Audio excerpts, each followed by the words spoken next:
and welcome back to my channel. Today we're going to do my summer reading wrap-up.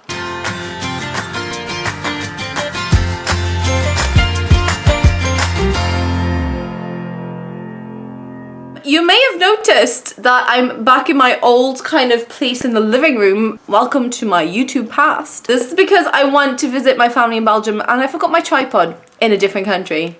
I read a total of 10 books in the months of June, July and August.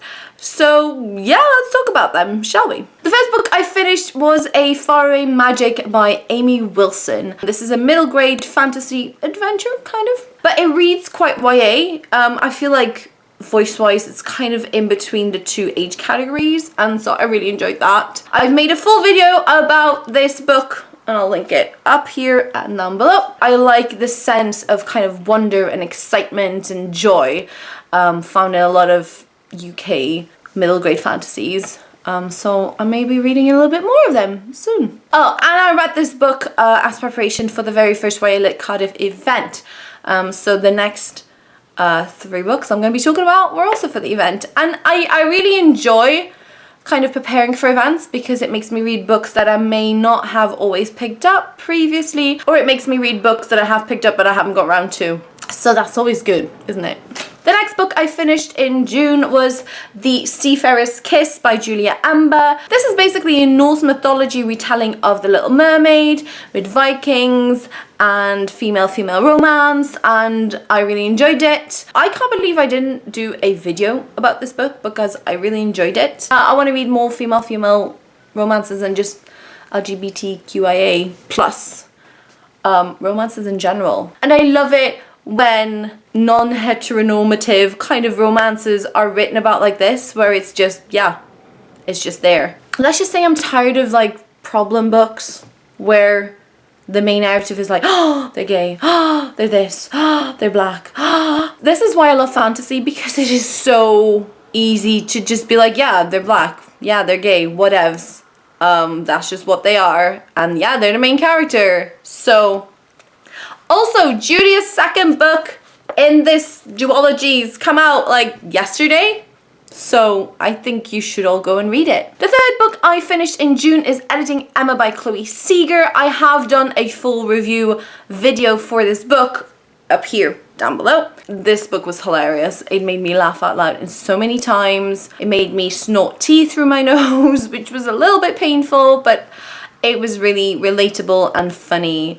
And I do have the second book, which is The Friendship Fails of Emma Nash, and so hopefully I'll get around to reading that soon. And the fourth and final book I finished in June was I Am Thunder by Muhammad Khan. I really enjoyed this book, and at the same time I did not enjoy this book. This is not an easy read, and this is about Muzna, who's a Muslim girl who slowly becomes groomed by Islamic fundamentalists. It is quite a heavy kind of subject matter, but I think the reason for me why I found it a really discomforting read is that it was very relatable.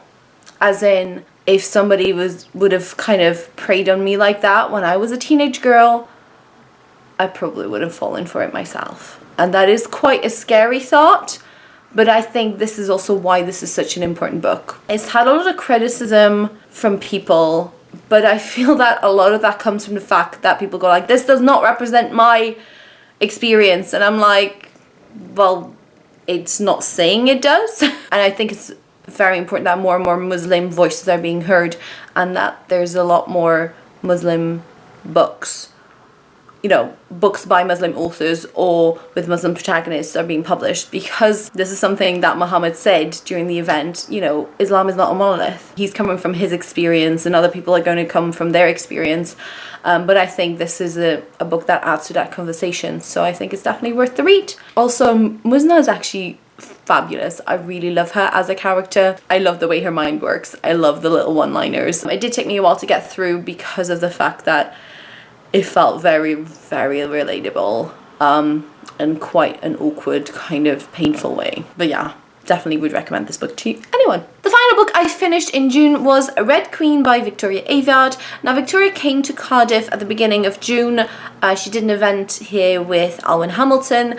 I have had this book for ages. I actually got it as part of a Secret Santa at work when I still worked in a Lego store years ago. But I've never gotten around to reading it. So I bought this book kind of ashamed that I hadn't read it. But it was fine because Victoria was like, yeah, I'm sure there's plenty of people who are just waiting until the series is finished and then binge read it. And I was like, yes, that's gonna be me, hopefully. One of the things that had stopped me from reading previously is that a lot of people that I knew were like, oh, this is so like similar to everything else I've read, you know, standard fantasy, YA, whatevs. Something I didn't know about this book until I went to the event, however, is that this is kind of a magical dystopian. So this is kind of set past dystopian. So think dystopian, new settling has happened. This is like 400 or 500 or however many years past that. And I was fascinated by that kind of setting. And reading it with that kind of information in mind, I find it really, really brilliant because I think it makes it so much more of an observation on humanity and how people structure themselves. I really enjoyed it. I think it's, you know, it's just the kind of addictive read. I didn't find it outstanding, but I found it very enjoyable. I think I gave it about 4 stars or something like that. I did immediately buy the second book on Kindle and read it straight after, so for whatever that's worth for you. So yeah, I did read Glass Sword immediately after Red Queen. Really enjoyed it as well. I do want to read the rest of the series, but then I just kind of wanted to focus on books I had physically here in the house because there's quite a lot of them. In August, at the beginning of August, I read the Falconer Trilogy by Elizabeth May. There's a full video why you should read this trilogy up and down below. So I read The Falconer, I read The Vanishing Throne, and I also read The Fallen Kingdom. All of these are by Elizabeth May. I absolutely love this trilogy. I'm really upset I didn't read it earlier, but I don't know. It felt like the right kind of trilogy at the right kind of time for me, and I really enjoyed it. It kind of is Jane Austen meets Buffy the Vampire Slayer, but with fae instead of vampires. I think that's probably the best kind of short description I can give you of it. Again, if you're interested in this trilogy, go and check out my video. I'm a little bit more eloquent about it. Joe, not very much more, let's be honest, it's me. And then finally, the final book I read in August of 2018 was Children of Blood and Bone by Tomi Adeyemi. I basically bought this book the day it came out. I think I even pre-ordered it from my local indie bookshop, and then I just hadn't read it yet. I really, really enjoyed this. I think I gave it 5 stars. It is a fantasy like how I like to read it. I think the problem with this book is that I feel it's a little bit overhyped. Not that it isn't great, because I gave it 5 stars and I really enjoyed it, but to me, what people are talking about, oh my god, it's groundbreaking, is that all the characters are black, which I wish wasn't the groundbreaking part about this book, if that makes sense. Because I feel like it's high time that we just see more fantasies like this and that they become more commonplace, if that makes sense. I don't know if I'm expressing myself very well. However, I really enjoyed this book. I thought it was great. I thought the pacing was awesome. I just literally couldn't stop reading it. Highly recommend for anybody who loves high fantasy. You will love it. The way that you're kind of immersed into the world and the culture is absolutely fabulous. I cannot even, I can't recommend it highly enough. I thought culturally this was an amazing, amazing, amazing book. So there you have it. Those were the books I read this summer. Do let me know down below if you've read any of these and what you thought of them. Maybe we're on the same page, maybe we're not. Let's chat in the comments. Thank you so much for watching. Don't forget to subscribe and hit that notification bell, and I'll talk to all of you very soon. Bye.